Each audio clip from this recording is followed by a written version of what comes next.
Thank you for joining us on CYMtv. My name is Kenneth Page, and I am pleased to introduce you to Adulting 101.org. Here at Adulting 101, our mission is to influence a generation of young people to build a strong foundation for their lives and position themselves to discover what they can contribute to this world. Through transparent, vulnerable, and honest conversations, we will teach impactful, meaningful, and applicable life skills that young people need to successfully navigate life. Here with me today, on my right, we have Kalendra and George. Kalendra is a senior in college about to transition out into the real world, and we have George, who's a senior in high school about to make that next step into the college arena. Kalendra is a criminal justice major, and George is seeking to go into nursing. On my left here, we have Mr. Ambrose Johnson. Not only is he a great friend, he's actually my cousin, blood family. Ambrose, he's a husband, a father of 4 boys, a team lead at TD Bank, very involved in his community. He used to run his own youth football organization, and now he coaches middle school football and helps out with the high school. Guys, thank you so much for joining us here today. Thanks for having us. Appreciate it. So today we're going to be working out of the Adulting 101 curriculum, Volume 1. The specific curriculum we're going to go to is the Early Adulthood Financial Positioning Curriculum, and we're going to specifically talk about credit cards. So why is this an important conversation? I'm glad you asked.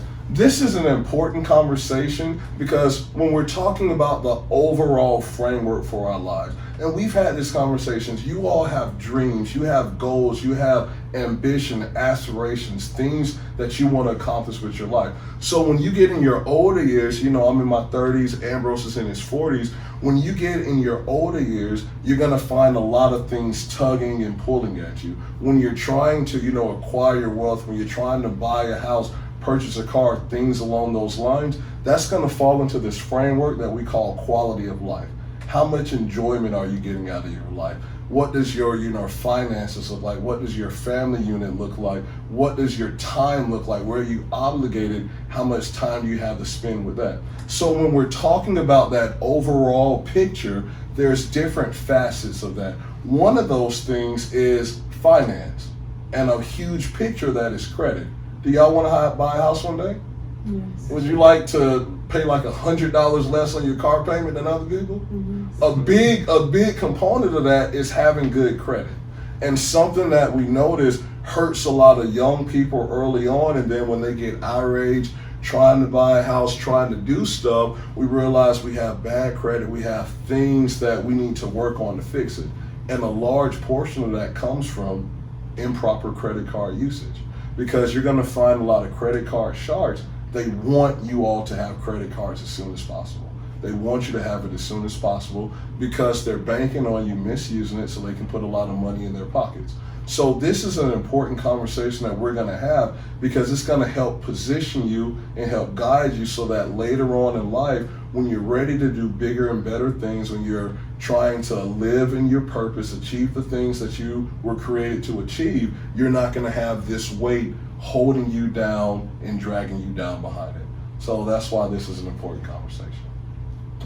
All right, so I appreciate that. All right, so let's jump right into this. So before we start, digging into the depths of it, let me ask you all. When you hear credit cards, what do you think of? What comes to your mind? What do you know about credit cards? Lots of interest. Lots of interest. Yeah, that's what I've been hearing from my parents and everything. Oh yeah. So, Mm-hmm. Good response. Lots of interest. that's what I've been. What about you? What do you know about credit cards? Free things that technically aren't free. You shouldn't get it if you can't pay for it. Right now. Amen. That's right on. Y'all right there. So we're going to dig deeper in that, especially 2 big things you talked about. Interest rates and basically live within your means. Don't buy what you can't afford, all right? Mm-hmm. So, Ambrose, when we say credit cards, what's the first thing that comes to your mind? Trouble. Trouble. Why is that? Thinking back to when I was actually in between your ages. Mm-hmm. Went off to school, We didn't have technology as you have it now. Mm-hmm. So people would set up booths outside of the bookstore at college, trying to get you to apply for a credit card so you can get some little gift. My mom, like, do not get a credit card because she knew some of the challenges that she faced, she and my dad, from overall misuse of them. But did I listen? No, I did not listen. I wanted working a couple of odd end jobs but I wanted to get a couple of nicer things. I'm like, how can I do that? This credit card. My thought was, I get this credit card, I just pay a little bit now. By the time I get out of college, I pay that thing off and be done with it. Yeah. It's not. I pay a little minimum payment, working these two little jobs, making a minimum payment. That'll be enough for me just to get by, and then I can pay it off and I'll be okay. I tried. It did not work out that way. Didn't work out that way. It did not work out that way. So how did that experience go for you? It snowballed. Okay. Start getting these, and the days won't look nice. Okay, get these little shoes, get these little sneakers and little outfits. Snowball. Then you can barely making that minimum payment. Okay. Obviously, growing up, we didn't have a lot, so it wasn't like when you started working, my parents were able to say, "Let me bless you with this and get these things for you." Right. So even getting an apartment, I said, "Okay, how am I going to furnish that?" Right. I don't have the money. I just started working, so what I ended up doing, getting another credit card. Swipe. Getting another credit card. Can I afford paying everything off? No. So then, that's another bill I have. Barely able to make a minimum payment on this credit card that I use for foolishness in college. And now when it comes time for things I really need, if I had not gotten a credit card just saved in college, I could have gotten the things that I needed because it started snowballing on me. Right. Once I got the getting furniture, things like that, it's another step. It's another step downhill. Absolutely. So basically, the way credit card works is, a credit card is actually a company giving you immediate access to their money. So every time you use a credit card, you're essentially borrowing a preset amount agreed of money. That's your credit limit. You can do up to this amount. You're agreeing to borrow this money from this company and you're using it to purchase this item.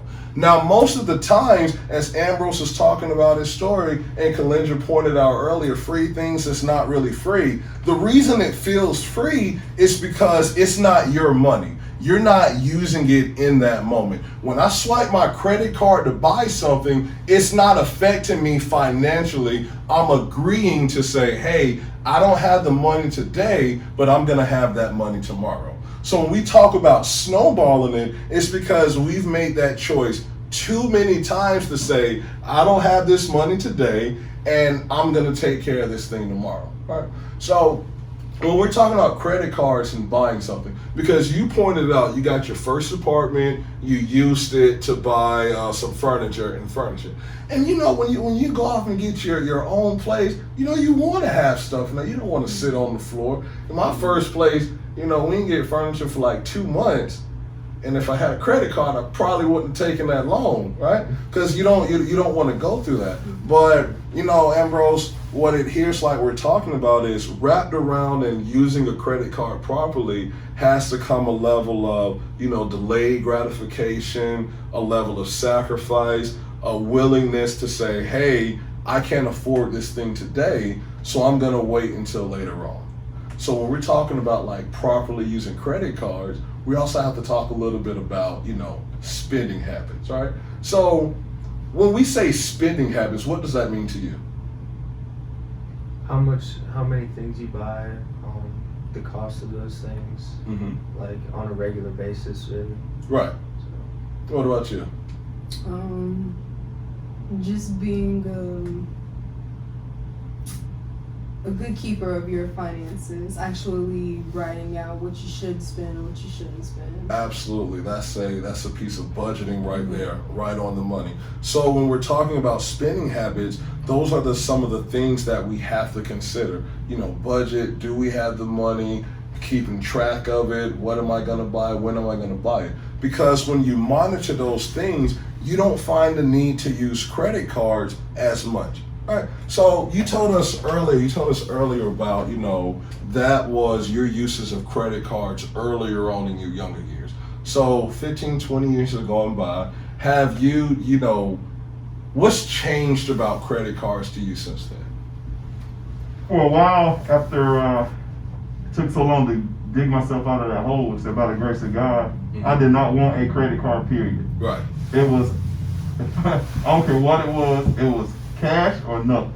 Right. I mean, and I definitely probably was to the extreme on that, but I did not want to fall in that trap again. Mm-hmm. So over time, like let's say credit card use now, I still need to make sure I do better about spending. It does increase the likelihood that you will spend on things that you don't need. Mm-hmm. But one of the things that my wife and I, we've agreed that we will not pay any interest on a credit card. Right. So whatever we spend, we use it to pay bills, use it and use it to get points. It gives us other benefits, but each month we pay off that balance. So we do not pay a penny of interest on a credit card. And I mean, so that's like we're borrowing money the entire year without interest. And so in doing that, that's a totally different, not having that burden on our backs, paying it off. Mm-hmm. And it also forces us like, hey, we need to make sure that we're not spending too much where we can't pay it off without dipping in our savings, Absolutely. So it forces us, just when we take that, a disciplined approach to it. Disciplined approach. Anything that you do with discipline, I mean, there are positive results if you have discipline about it, instead of just doing it without purpose, without discipline. So we take advantage of the benefits of a credit card without falling in the trap of paying interest on it. Paying interest. So Ambrose mentioned paying interest, and in the beginning of this, when I asked George what he knew about credit cards, he talked about interest rates, hearing that from his parents. Remember when I said when you use a credit card, someone else, a company is loaning you money that you don't have to use immediately? Well, they don't do that for free. They charge you money for allowing you to use their money at that point in time. They charge this with something called an interest rate. An interest rate, that's going to be the amount that you pay based on how much money you've borrowed from them. And that interest rate, you're going to continuously pay that. As long as there's a balance on your card, if you haven't paid it off by the time your next cycle starts, then you're going to pay interest that's on that balance. Now, when we talk about interest rates, credit cards generally have high interest rates tacked onto them. I know the credit cards that I have, generally, I'm used to seeing 25%, 26%, 27%. As my credit got better, I managed to get a card in there that's still around 11%. We're still in double digits. It's not really, really often that people, especially in their younger years, get access to those, platinum status cards that carry a lower interest rate on them. And a lot of times, initially, you'll have, a little 6-month period, and again, a little intro period where there's 0%. Yeah. You transfer this balance from this other credit card, 0%, but you're not disciplined in paying that off in that time, right? Then you're still in the same trap. If you make a mistake and there's a good rate initially, one late payment, then you back up to that 29% kind of range. If you have one late payment, can take you there. Absolutely. So what Ambrose was talking about, sometimes when you initially get a brand new credit card, they'll start you out with what they call introductory interest rate. It's an appetizing interest rate to impel you to use that card. So what people will do is they'll get that card, it might be 6, 12, 18 months, 0% interest. And anything you use on that card up until that time has no interest on it. Well, Ambrose, earlier you said the word trap. The trap that people find themselves doing will get that credit card, will run that balance up. So I got a $5,000 credit card, it's maxed out at $5,000, I'm paying 24.99% interest on it. I don't want to be disciplined enough to pay it off, so I'll go get another credit card with an introductory rate on it. Oh, this one has a $5,000 limit, 0% interest. So rather than pay this money off, I'll do a balance transfer. Well, I'll have them take the money off this card and shift it over to this card over here. I don't pay it off, I'm just not paying interest on it anymore. And when we talk about getting into a trap, that's the trap with credit cards. Another thing that gets us into that trap is the word you said earlier, the minimum payment. All right. So the minimum payment. So you get your credit card, you borrow the money, and they're going to ask you to make a payment every month. Every 30 days, you're going to have a payment due. Now, when your bill comes, they'll tell you the minimum payment due. This means you have to pay at least this amount of money. Well, the minimum payment is enough to cover all the interest because they want their money. Like they expect you to pay them back, but they want that interest first because that's extra money to them. They trying to get paid. So your minimum payment will take care of the interest for those 30 days and just dig a little bit into that principal balance. So to give an example of what that looks like, let's say, and these are just arbitrary numbers, let's say my balance is $100. Well, let's see, bigger number. My balance is $1,000. I get my bill. It says the minimum payment is $35. Okay, well, I'll pay that $35. Well, you think I had a balance of $1,000. I paid $35. I should owe them $965. Wrong. $28 of that $35 went to their pocket. That's the interest that I paid on that $1,000. $28 goes to them, and $7 goes to my bill. So even though I gave them $35 of that minimum payment, next month I still owe them $993. So when you get your bill, and when we talk about when those accounts are maxed out and you see that bill, it says minimum payment, it'll say if you just make the minimum payment, it'll take you 17 years to pay this off.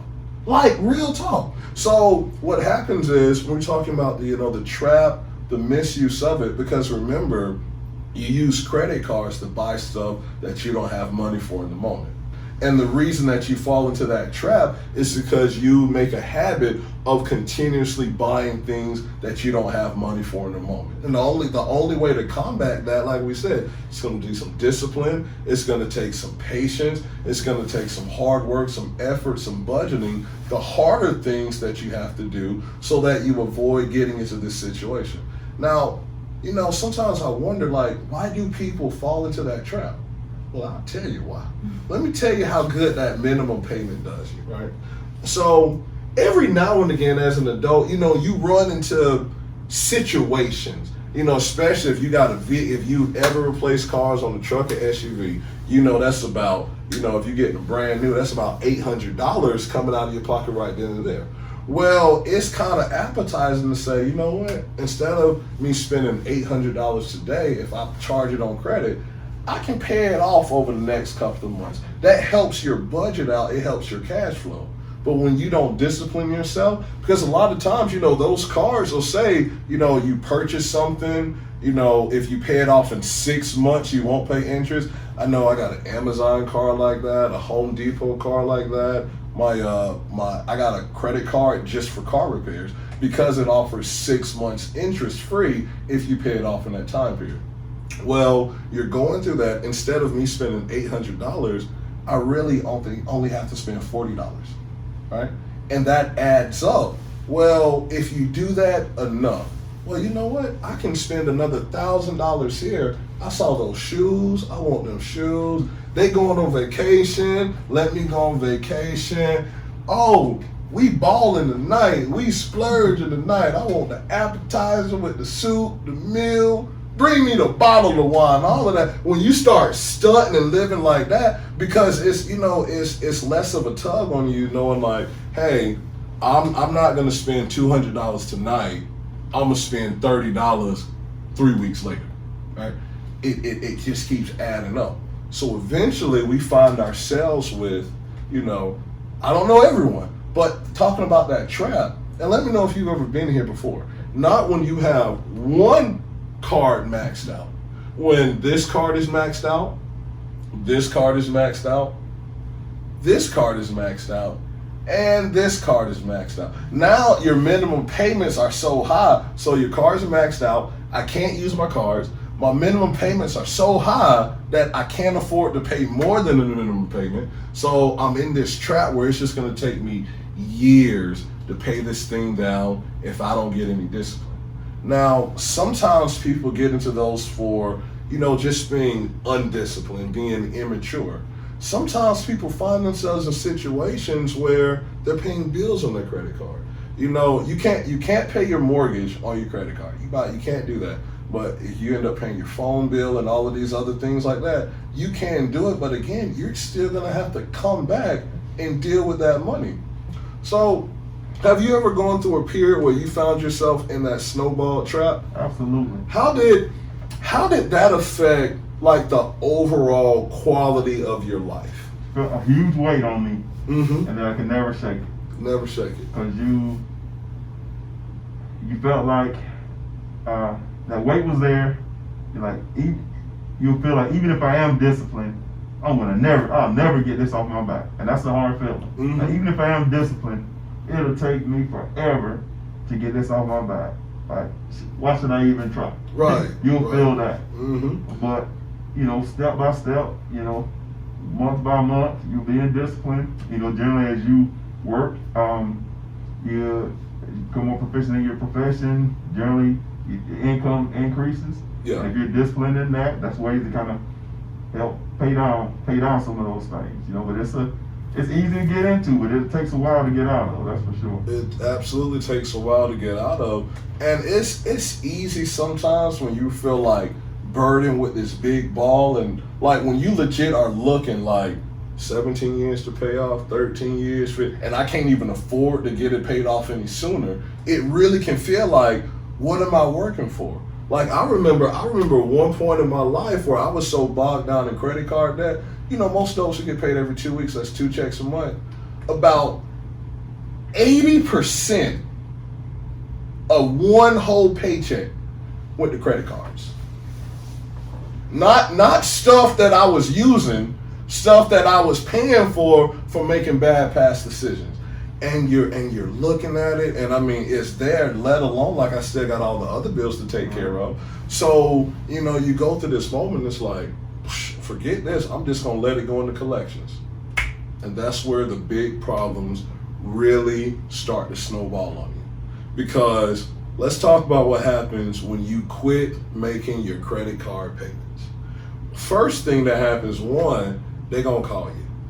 Don't catch an attitude when they call you because you didn't pay your bill. you know what I'm saying? If you don't pay your bill, they gonna call you. Right? So one, they gonna blow your phone up until you make a payment, until you make an agreement. They gonna call you. They gonna call you.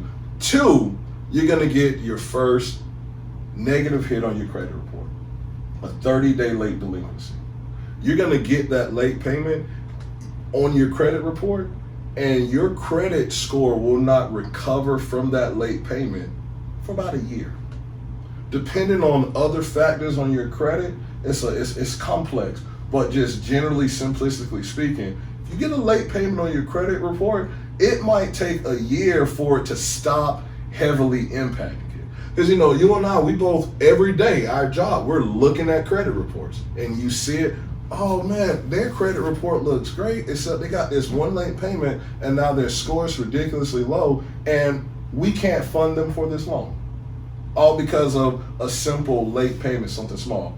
But let alone you get that one, well next month they want that payment, the new payment, and the old payment. So now and they throw a late fee on, right? So you got 2 minimum payments where they ain't gonna touch your principal, plus a late fee, plus extra interest, because it gives extra. So you got all that, your payment's higher, your credit is shot.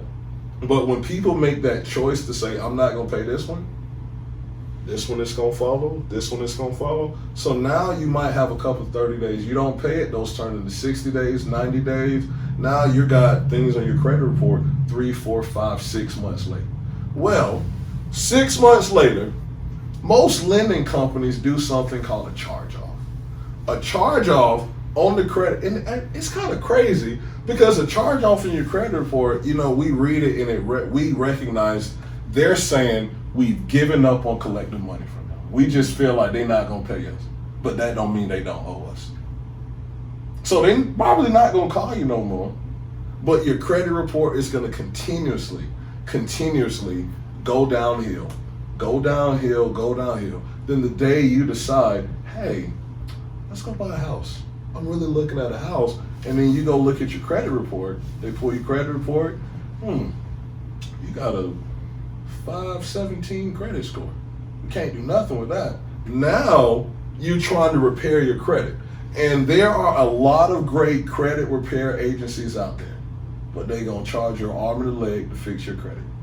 And it's not going to happen. You think like if I pay these people all this money today, because people expect credit repair agencies to work like that. Like I'm going to show up, pay you a couple $100 today, and my credit going to be straight next month. You're going to pay them all this money, and it's going to take you 6 months to a year to get your credit where it needs to be. So you're just dealing with the stress of using the card badly, just the implications, how it reaches out. You know, you talked about that workload, that burden on you. For me, when I went through the situation, you know, I really, I was like, I don't want to get late payments. Like, I really want to, you know, exhaust myself to take care of this situation. Now I'm being disciplined. Now I'm budgeting. Now I'm working 2 jobs just to pay for these things.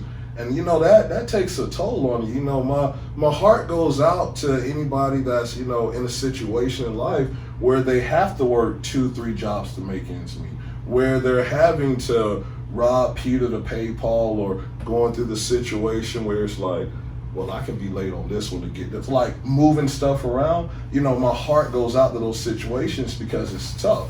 You know, we like to think that just, you know, not having a good job or not doing X, Y, Z will get you there. A credit card will put you in that same exact boat. And then when we're talking about quality of life, you know, when you're working all of these hours, we get so much fulfillment out of the extracurricular activities, coaching, mentoring, working with the youth. I couldn't do that when I was working 2 or 3 jobs. And then I get home, I'm tired, can't watch How to Get Away with Murder because I'm fall asleep. You know what I'm saying? Like you just don't get a chance to like enjoy life and get the fulfillment. And I don't know, like it's like when you're doing a lot and you're miserable, your body just start hurting. Your body, yeah, and you get it. And that's like that's the crazy thing about adulting. You know, everything is linked and wrapped up together. And even something you said, Ambrose, as far as like even having that discipline to getting out of it, you talked about, okay, I got this job, I'm working this job, and I'm gonna, you know, if I do what I'm supposed to do, maybe I can progress in this thing and grow, and so too my income to help me get out of this boat. Well, now you're looking at, well, I got to solve this problem while still maintain this area of my life. And it gets hard trying to hold these things. Let me ask you this. What was easier? What, in hindsight, what would have been easier? What you had to go through to fix the problem, or what it would have cost to not get in the problem? Much easier not to get in the problem, man. Just walk by the people in front of the bookstore, keep on going. Go get my books, and then go back to my dorm. Nah, that little dangling in front of your face, and you should have just kept it moving. Absolutely. That was the beginning of a string of bad decisions. Right. It wasn't one bad decision. It was a string of bad decisions. Bad, undisciplined decisions.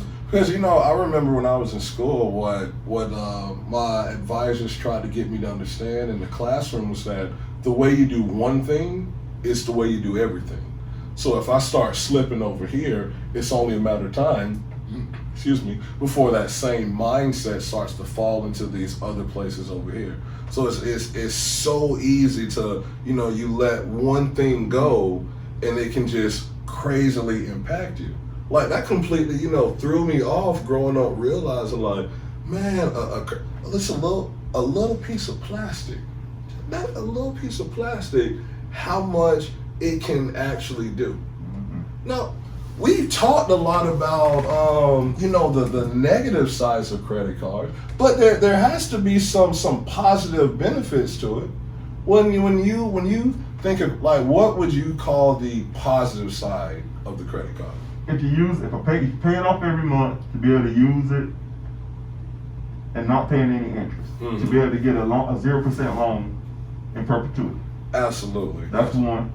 And a lot of times, like, the kind of card you get, if someone flies a lot and they get a card where you get purchases, they give you free flyer miles. If you use it for a purpose that way, for cash back for like Amazon, something that we purchase our things for our family. So there are positives to that have a positive impact on our family. Absolutely. One of the things Ambrose mentioned was the points associated with credit cards.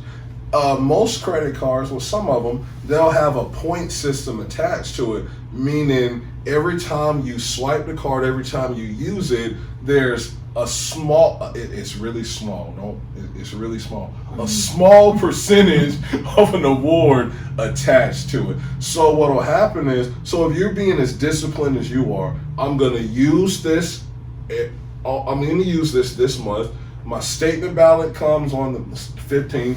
Payment's going to be due the 24th. You're saying, like, I'm going to use it, and by the time my statement balance comes, I'm going to pay it back down to zero. Yeah. Now, you've got the benefit of using money that you didn't necessarily have in that moment, and additionally, you've gotten some benefit from this company because they're going to reward you with their points on top of not paying them any interest, not paying them any money. All right. So a lot of that, it just, just taking that approach, one, it's going to come down to, maturity, budgeting, and some sacrifice. And, a big word I said earlier is delayed gratification.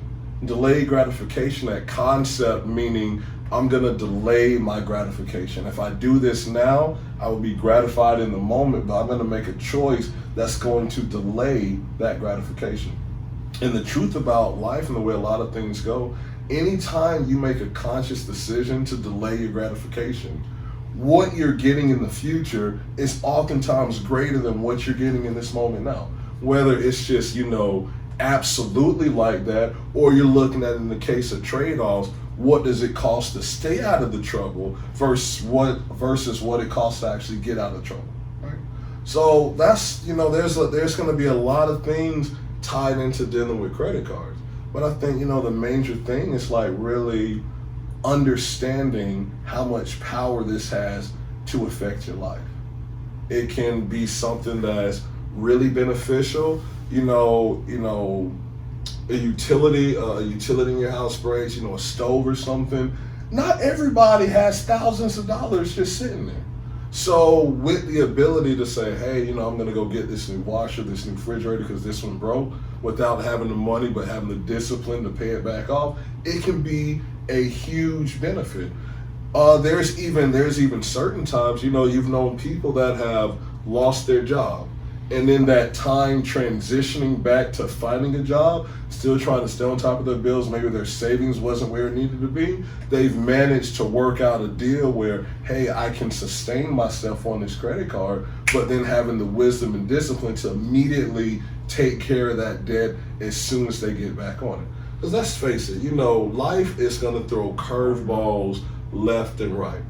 Personally, I keep a credit card on me just because, like, I might have some in savings, but certain stuff will come up. I'm waiting. Like, if my car breaks down, I'm going to be frustrated, but I'm not as worried about how long it's going to take me to get it fixed because I have a credit card in place. And with me, it's just about, being disciplined to use it.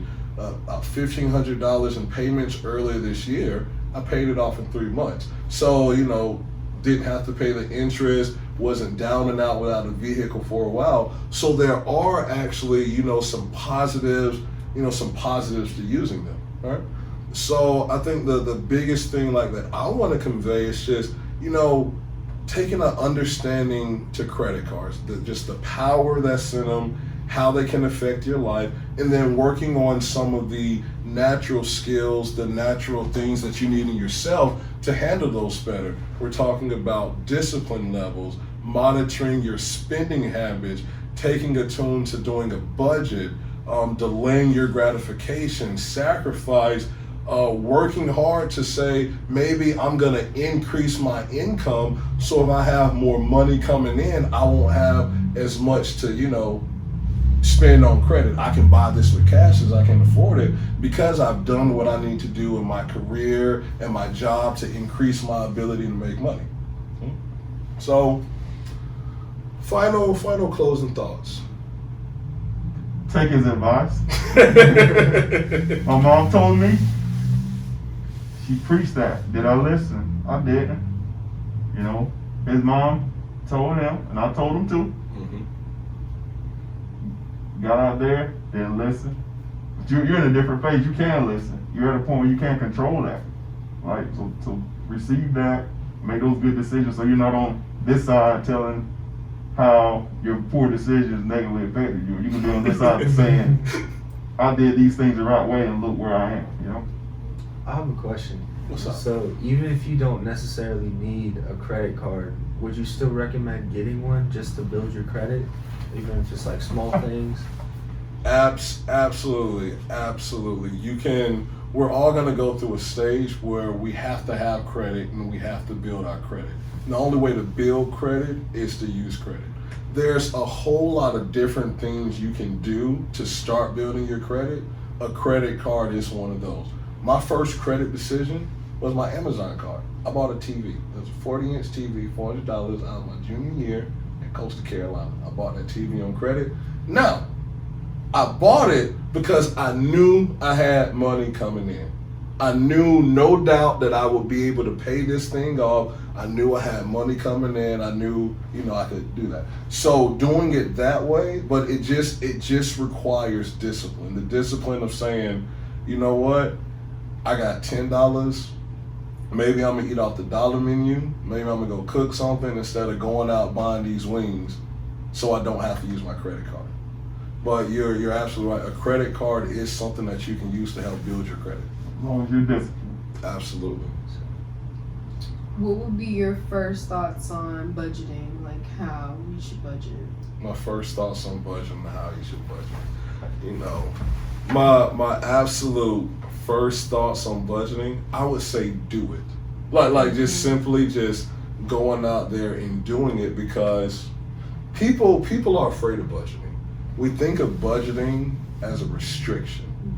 I look at budgeting as I'm gonna have the discipline to plan my money out before I spend it.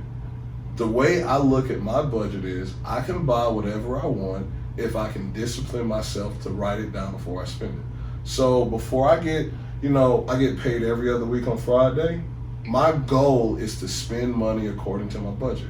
So before I get paid, and I normally try and do it months in advance, I'll list out, when I get paid, this needs to be paid, this needs to be paid, this needs to be paid. I'm gonna have this coming up in the future. I need to make sure I set money aside for here.